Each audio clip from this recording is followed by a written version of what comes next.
Assalamualaikum warahmatullahi wabarakatuh. Selamat datang di Madani Cendekia Channel. Baik, kali ini kita akan mempelajari fisika kelas 10 SMA. Adapun terkait materi hari ini, yaitu terkait ruang lingkup fisika, besaran, dan pengukuran. Namun kita hari ini fokus saja kepada ruang lingkup fisika. Nah, sebelum lanjut kita ke inti pembahasan, marilah kita simak dan renungkan firman Allah dalam surat Ali Imran ayat 190. Bismillahirrahmanirrahim. Inna fi khalqis samawati wal ardi wa ikhtilafil laili wan nahari la ayat. إن في خلق السماوات والأرض واختلاف الليل والنهار لآيات لأولي الألباب. Nah, di sini kita melihat bahwasanya tersirat nilai-nilai fisika dalam ayat tersebut. Dari mana kita bisa melihatnya? Yaitu terlihat bahwasanya Allah mengatakan terkait penciptaan langit dan bumi serta pergantian malam dan siang. Tentunya ini penuh dengan fisika ataupun astronomi di dalamnya.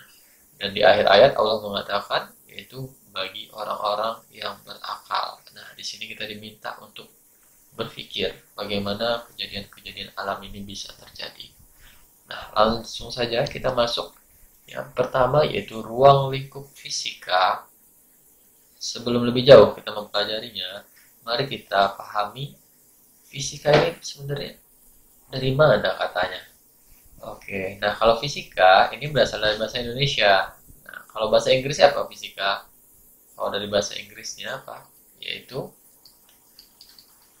physics. Oke ya, physics. Nah, sebenarnya ini berasal dari bahasa apa? Oke, sebenarnya ini berasal dari bahasa Yunani.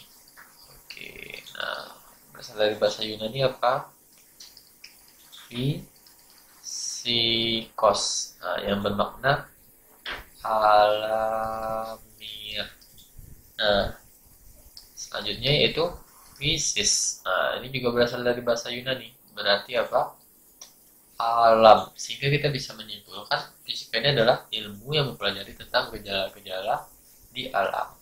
Nah, adapun ruang lingkup fisika, oke, coba kita garis bawahi ruang lingkup fisika ini, yaitu terdiri daripada makhluk hidup dan makhluk tak hidup. Oke.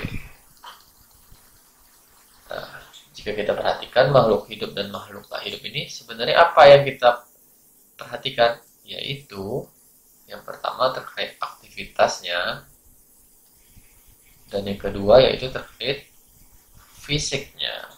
Nah, contoh aktivitas makhluk hidup apa kira-kira? Contoh, Ihsan berjalan dari posisi A ke posisi B. Oke, nah, adapun terkait aktivitas makhluk tak hidup apa? Contohnya apa kira-kira di sini? Yaitu ada batu yang terjatuh dari atas bukit. Nah, ya, ada batu terjatuh dari atas bukit menuju ke tanah. Nah, ini adalah aktivitas dari makhluk tak hidup. Adapun fisik, nah, terkait fisik, nah, kita bisa misalkan yang pertama untuk makhluk hidup, contoh ada perlombaan tarik tambang. Oke ya, tarik tambang. Nah, di sini kita bisa melihat ada fisika. Kalau dia melakukan tarikan berarti ada gaya, ada usaha, dan di sini juga ada vektor. Oke, ada vektor yang ke kiri dan ada vektor yang ke kanan. Dan bisa juga kita lihat terkait fisik makhluk tak hidup. Contohnya apa? Ada balon. Oke, ada balon. Oke, nah balon ini berada di bawah sinar matahari yang terik. Nah, jika kita biarkan saja balon ini berada di luar, di tengah hari, nah balon ini bisa meletus. Why? Nah, karena udara yang di dalam balon tersebut mengalami tekanan yang terus meningkat sehingga balon atau karet tidak sanggup lagi menahan daripada tekanan tersebut. Sehingga ada lagunya apa? Meletus balon hijau door. Oke, bisa dipahami sampai di sini? Oke. Nah, lanjut kita masuk. Nah, pada ruang lingkup fisika ini sebenarnya kita apa saja yang akan kita kaji? Nah, yang pertama yaitu terkait hakikat fisika. Nah, lalu apa selanjutnya nanti kita pelajari? Yaitu ciri-ciri fisika. Nah, selanjutnya apa lagi? Oke. Cabang ilmu fisika. Dan yang terakhir yaitu manfaat ilmu fisika.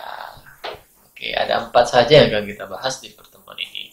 Yang baik, sekarang kita akan mempelajari tentang hakikat fisika. Nah, terkait hakikat ini, kita bisa memahami bahwa hakikat ini adalah makna terdalam, makna sesungguhnya dari fisika ini. Nah, jadi hakikat fisika ini berarti adalah ilmu yang mempelajari kejadian alam berdasarkan pertama fakta, selanjutnya berdasarkan konsep, yang ketiga berdasarkan prinsip, dan yang terakhir adalah berdasarkan hukum. Nah, jadi ada fakta, konsep, prinsip, dan hukum. Nah, semua ini syaratnya apa? Harus sudah teruji. Nah, teruji melalui apa? Yaitu melalui pendekatan ilmiah. Oke. Jadi fisika ini kita nggak bisa menduga-duga ya. Semua itu harus fakta, konsep, prinsip, dan ada hukum yang melandasinya. Oke, bisa dipahami sampai di sini? Oke, kita lanjut, yaitu ciri fisika. Nah, adapun ciri-ciri fisika, ciri-ciri berarti tanda-tanda. Nah, ya. Jika kalian menemukan tanda-tanda ini, berarti sebenarnya kalian sedang mengamati atau mempelajari fisika itu sendiri. Nah, apa saja tanda-tanda atau ciri-cirinya? Yang pertama yaitu objeknya konkret. Konkretnya adalah nyata atau ada. Oke, selanjutnya dilakukan secara sengaja. Dilakukan secara sengaja. Apakah ketika kita melakukan pengamatan atau penelitian? Selanjutnya sistematis. Oke ya. Tidak bisa kita untuk mengamati fisika itu kita tarik kesimpulan dulu baru studi pustaka. Atau dari studi pustaka langsung kesimpulan. Kita harus melakukan eksperimen dan itu ada tahapannya. Jadi harus sistematis. Nah, selanjutnya yaitu logis dan konsisten. Nah, logis dan konsisten. Nah, salah satu ilmu yang logis itu apa? Yaitu ilmu matematika. Nah, jadi salah satu kunci daripada belajar fisika ini yaitu kita harus juga paham tentang matematika sehingga kita dapat berpikir logis dan konsisten. Nah, selanjutnya yaitu objektif. Oke. Walaupun kita contoh melakukan penelitian, kita ingin membuktikan bumi ini datar atau bumi ini tidak datar. Nah, karena kita berada di lembaga yang mendukung bumi datar, ternyata nanti kenyataannya kita dapat kesimpulan bumi ini tidak datar. Nah, di sini diuji kita ini bakal objektif atau subjektif. Nah, kalau kita objektif, kita akan berkata sesuai dari hasil kesimpulan penelitian kita tersebut. Nah, selanjutnya yaitu percobaan berlaku umum. Nah, jika kamu melakukan percobaan, contoh di Kota Padang, dan nanti dilakukan kembali di Jakarta, nah, percobaan itu juga bisa dilakukan dan hasilnya mendekati daripada yang kamu temukan. Atau percobaan kamu dilakukan di Jakarta, itu bisa juga diuji coba di Amerika. Nah, next. Oke, selanjutnya adalah cabang ilmu fisika. Wah, sangat banyak ya, bisa kamu lihat itu ada mekanika, fisika klasik, fisika modern, termodinamika, listrik, magnet, geofisika, fisika plasma, optik, sound dan osilasi, elektronika, fisika kimia, fisika teknik, fisika zat padat, fisika kuantum, fisika nuklir, fisika partikel, biofisika, astrofisika, fisika benda terkondensasi, dan lain-lain. Waduh, sangat banyak ya cabang-cabangnya. Nah, kamu di SMA ini akan mempelajari semuanya. Namun tenang, yang kamu pelajari hanyalah kulit-kulitnya.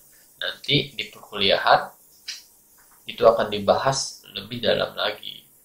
Nah, andaikan kamu takut belajar fisika hari ini, kalau kamu cita-cita pengen jadi insinyur atau jadi dokter, nah, pastinya kamu akan ketemu lagi dengan fisika. Nah, ataupun nanti belajar tentang di kampus pengen jadi ahli komputer, ahli IT, sistem informasi, percayalah kamu juga akan menemukan fisika. Nah, jadi jangan coba-coba untuk mengabaikan pelajaran fisika di kelas kamu ya. Oke, selanjutnya yang terakhir yaitu kita akan mempelajari tentang manfaat ilmu fisika. Manfaat. Nah, kalau udah bicara manfaat nih, sebenarnya nggak susah ya. Coba aja kamu lihat di atas, ada lampu nggak kira-kira? Nah, itu adalah sumbangsih daripada perkembangan ilmu fisika.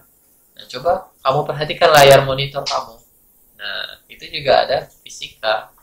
Ataupun kamu lihat HP kamu sekarang, itu juga fisika. Nah, jadi kalau kita jabarkan, banyak sekali. Nah, salah satunya adalah di bidang kedokteran atau kesehatan. Contoh di bidang kedokteran apa kira-kira? Yaitu contoh USG. Yang kedua misalnya sinar Watson atau sinar X dan lain-lainnya. Nah, selanjutnya di bidang apa lagi? Di bidang pertanian. Bisa kamu perhatikan contoh traktor dan lain-lain. Dan selanjutnya transportasi. Kalau dulu orang ngangkat barang dari kota A ke kota B dengan pedati kuda, sekarang pakai truk atau bahkan pakai pesawat. Nah, lebih cepat lagi. Nah, itu sumbangsih juga daripada ilmu fisika. Ataupun kalau kita lihat kereta, nah, dulu kereta uap, nah, ada kereta listrik, sekarang ada LRT, ada MRT, ada juga kalau di Jepang itu kereta maglev. Nah, yang mana roda daripada kereta itu nggak nempel sama relnya, melayang. Nah, ilmu apa yang ada di situ? Nah, sebenarnya kalau kita kaji itu ada terkait ilmu listrik magnet. Nah, dan selanjutnya di bidang industri. Oke, pernah ngelihat di TV kerja pabrik kayak apa sekarang? Bukan manusia lagi yang membungkus-bungkus atau meracik-racik bumbu, tapi sudah pakai alat mesin, pakai robot. Kalau zaman dahulu mungkin untuk membuat mobil itu butuh karyawan yang cukup banyak, misal 100 orang. Nah, zaman sekarang itu bisa cukup 10 orang saja. Nah, selanjutnya di bidang apa lagi? Komunikasi. Oke. Komunikasi. Seseorang bisa bicara dari kota A, dari Indonesia ke Amerika dengan apa? Dengan mudah. Malah sekarang bisa video call. Nah, untuk ke depan kita nggak tahu nih, apakah nanti bisa jadi muncul, benar-benar muncul. Nah, contoh jadi hologram ya. Nah, video call-nya mungkin bukan melihat ke layar, tapi hologram. Nah, jadi kayak kita ketemu langsung sama dia. Ya, semua itu bisa saja terjadi dan memang sedang dikembangkan. Nah, selanjutnya yang terakhir itu tentang energi. Oke, contoh PLN ya, listrik. Listrik ini biasanya kadang pakai tenaga batu bara. Nah, bisa juga air. Berkembang lagi menjadi apa? Matahari. Nah, yang termutakhir sekarang energi ini apa? Energi nuklir. nuklir yang digunakan untuk perdamaian. Dan banyak lagi daripada manfaat ilmu fisika ini. Oke, itu kira-kira pembelajaran kita hari ini. Nah, jangan lupa untuk mengucap rasa syukur setiap akhir pembelajaran kita. Oke, sekian pertemuannya. Assalamualaikum warahmatullahi wabarakatuh.